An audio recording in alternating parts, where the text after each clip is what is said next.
Very good. పెద్దగా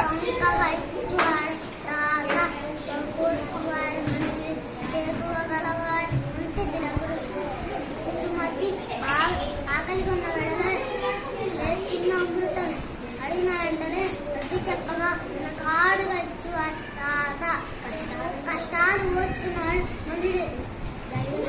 ధైర్యం గలవాడు మనసులో గొప్పవాడు.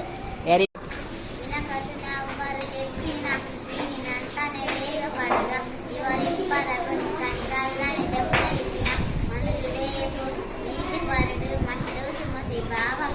ఎవరేమి చెప్పినా వినాలి, నేర్కొన్న తొందరపడి ఏదో ఒకటి